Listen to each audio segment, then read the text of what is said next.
तैयार रहिए। स्टार्ट। उपाध्यक्ष महोदय, मुझे बहुत प्रसन्नता है कि गंगा नहर शताब्दी महोत्सव के उद्घाटन के लिए मैं यहाँ आ सका। यह नहर भारत की वर्तमान नहरों में शायद सबसे पुरानी है।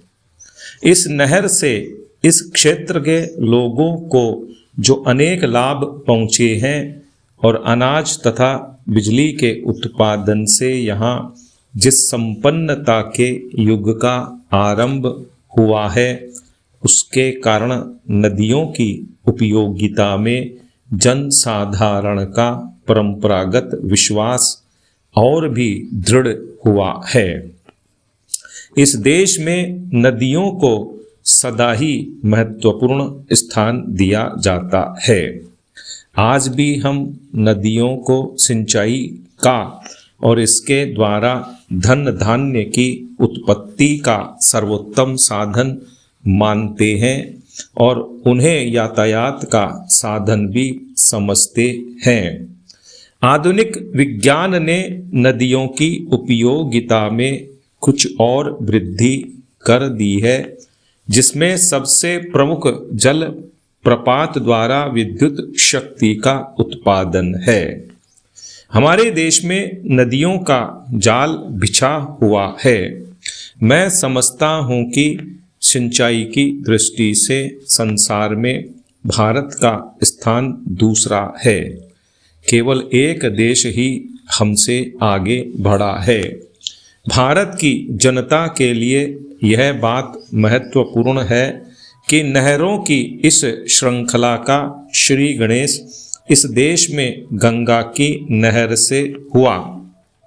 पुनीत पावन गंगा, जो एक प्रकार से हमारे प्राचीन साहित्य और पौराणिक विचारधारा का आधार रही है और जो आज भी भारतीय साहित्य तथा भारतीयों के सामाजिक और धार्मिक रीति रिवाजों पर छाई हुई है, हमारे इतिहास में एक विशेष स्थान रखती है।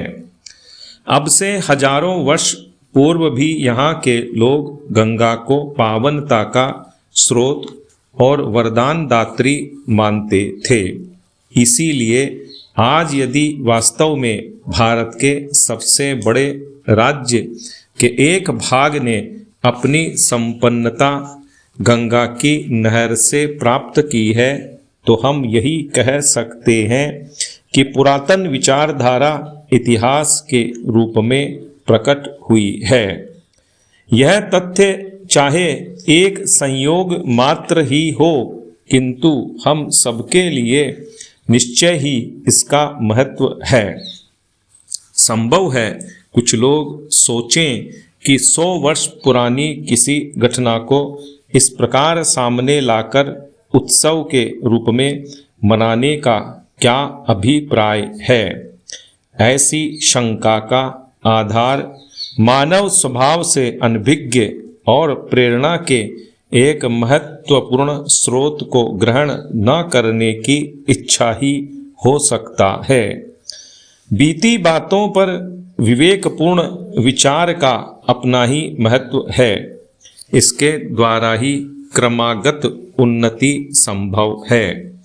इसीलिए अतीत की सफलताओं को भावी प्रगति की नींव माना जाता है। आप मुझसे सहमत होंगे कि गंगा नहर मानव कल्याण और वैज्ञानिक विकास दोनों की दृष्टियों से एक महान सफलता है।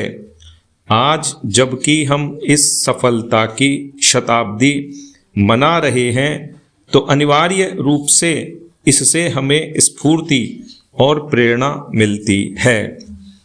इस अवसर पर हमें उन इंजीनियरों के प्रति भी आभार प्रकट करना चाहिए, जिनके परिश्रम और सतत प्रयास के कारण ही यह योजना फलीभूत हो सकी।